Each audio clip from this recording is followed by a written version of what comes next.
More than 520 million years ago, long before fish ruled the oceans and hundreds of millions of years before the first dinosaurs appeared, a creature only about 1 millimeter long drifted through the water above what is now southern China. Its shell was smaller than a grain of rice. Its body would have been almost impossible to see without magnification. Yet hidden inside that tiny shell was a structure that may have launched one of the most extraordinary evolutionary stories in the animal kingdom. Scientists have named the creature Eosaurus shonxiens. New fossils suggest that it could be the earliest known cephalopod, pushing the confirmed history of the group deeper into the Cambrian period. If the interpretation is correct, the distant ancestor of octopuses, squid, cuttlefish, and nautiluses began not as an intelligent ocean predator, but as a nearly microscopic animal experimenting with a new way to move through the sea. The central mystery is not simply why this fossil is so old. It is how such a tiny shell reveals the moment an ordinary bottom-dwelling mollusk began evolving into an animal capable of controlling its position in open water. Today, cephalopods are among the strangest creatures on Earth. Octopuses can solve puzzles, open containers, and change both the color and texture of their skin. Squid propel themselves with jets of water. Cuttlefish communicate through moving patterns across their bodies. Nautiluses maintain buoyancy, using a chambered shell that looks like a living mathematical sculpture. Despite their differences, these animals belong to the same ancient branch of mollusks. Their relatives include snails, clams, and slugs, creatures that usually crawl across surfaces or remain fixed in place. Somewhere early in cephalopod evolution, that basic molluscan body plan changed. An animal that once lived close to the sea floor acquired the ability to rise, balance, and move through the water. For decades, the oldest widely accepted cephalopod was Plectronothrus, known from rocks dating to the late Cambrian, roughly 490 million years ago. But genetic estimates suggested that cephalopods had separated from other mollusks considerably earlier.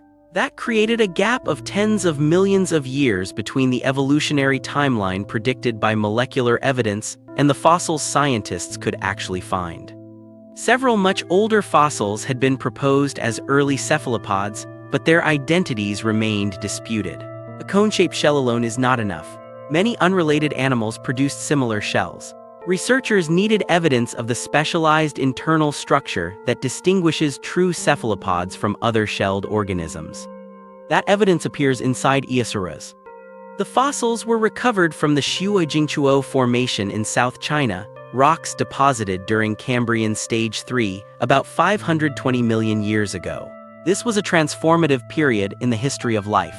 The Cambrian explosion was producing new body plans, new feeding strategies, and increasingly complex ecosystems. Predators were becoming more capable, and animals were developing shells, spines, and new forms of movement in response. Against that background, Eosaurus appears almost insignificant. Its narrow, straight shell was only around a millimeter in length. But microscopic examination revealed a series of internal chambers separated by walls called septa. More importantly, researchers identified a tube-like structure passing through those chambers.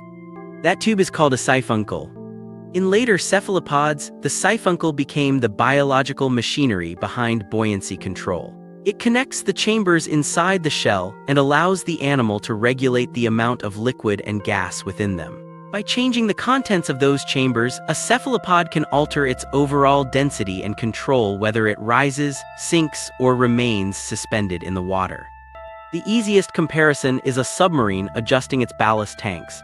A submarine takes in water to become heavier and descend, then removes water to become lighter and rise. A chambered cephalopod uses a more gradual biological process, but the underlying result is similar. It gains control over its position without needing to rest permanently on the sea floor. The presence of a probable siphuncle is what makes Eosaurus so important. It suggests that this essential innovation existed far earlier than the previous accepted fossil record indicated. But the animal probably did not move like a modern squid. Its tiny size and primitive shell suggest a much more modest beginning. Eosaurus may have lived close to the sea floor, using limited buoyancy control to lift itself slightly above the sediment. Even a small improvement would have mattered. Rising a few centimeters could allow it to escape hazards, reach floating food, or spread to new areas with the current. This creates a different picture of how cephalopod swimming evolved.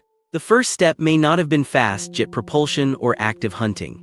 It may have been something quieter, a tiny mollusk becoming just buoyant enough to stop dragging its shell across the ground. Once that threshold was crossed, evolution had an entirely new environment to explore. An animal suspended in the water faces different opportunities and dangers from one crawling over sediment. It can move in 3 dimensions. It can reach prey unavailable to bottom dwellers. It can escape some predators by changing depth. But it must also stabilize its body, steer, and respond to movement from every direction. Over millions of years, those pressures could favor better sensory organs, stronger muscles, and more sophisticated nervous systems. The shell could become larger and more efficiently divided into chambers. The body could develop improved control over water flow. Tentacles could become increasingly useful for catching prey while floating. The cephalopods would eventually diversify into some of the dominant predators of ancient oceans. Straight-shelled forms grew from millimeters to several meters. Later ammonites developed tightly coiled shells and spread through marine ecosystems around the world. Some cephalopod lineages gradually reduced their external shells, allowing greater speed and flexibility. In squid and cuttlefish, the shell moved inside the body. In octopuses, it was almost completely lost. The contrast is difficult to overstate. One branch of life may have traveled from a creature smaller than a grain of rice to giant squids stretching many meters through the deep ocean. But size is only part of the transformation. Modern cephalopods possess the most complex nervous systems found among invertebrates. An octopus has a large brain, yet much of its nervous system is distributed through its arms. Each arm can process sensory information and coordinate movement with a surprising degree of independence. Eosaurs did not possess anything close to that complexity.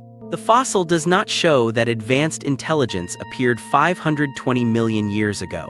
Instead, it may preserve an earlier and more fundamental innovation that eventually made that complexity possible, leaving the bottom and entering open water. There is still room for debate. Fossils this small are difficult to interpret, and researchers must distinguish genuine biological structures from damage, mineral growth, and compression during fossilization. The animal's exact position on the molluscan family tree will be tested as other specialists examine the material and compare it with early shell-bearing organisms. The new species also does not necessarily represent the direct ancestor of every later cephalopod. Fossils usually preserve branches rather than perfect evolutionary chains. Eosaurs could be a close relative of the lineage that produced later cephalopods, or an early experiment that developed similar features before disappearing. Even so, the discovery helps close a major gap. Molecular studies had suggested an early Cambrian origin, but the accepted fossils appeared much later.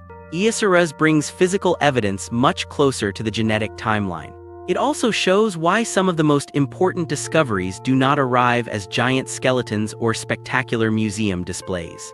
They can appear as microscopic shells embedded in rock, with their meaning hidden in structures thinner than a human hair.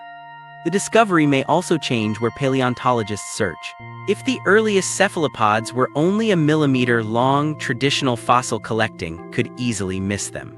Large fossils can be spotted on exposed rock or separated by hand. Eosaurus-sized remains require careful processing, microscopy, and an expectation that something historically important might be almost invisible.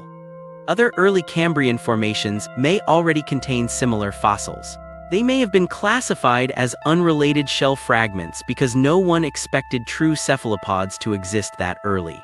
Now researchers have a new anatomical pattern to look for: chambered shells with evidence of a siphuncle. Future discoveries could reveal whether Eosaurus was rare or part of a much broader radiation. They could show how quickly buoyancy control improved when cephalopods began moving permanently into open water, and how their early evolution interacted with the rapidly changing Cambrian ecosystem. The larger lesson is that revolutionary changes do not always begin dramatically. Flight did not begin with an eagle. Walking on land did not begin with a galloping mammal. And the cephalopod journey toward jet propulsion, camouflage, and remarkable intelligence may not have begun with a powerful predator. It may have begun with a nearly microscopic shell, hovering only slightly above an ancient sea floor. For more than 500 million years, cephalopods would continue modifying that basic experiment. Their shells expanded, coiled, moved inside the body, or disappeared. Their eyes sharpened. Their arms became more precise. Their nervous systems grew stranger and more capable.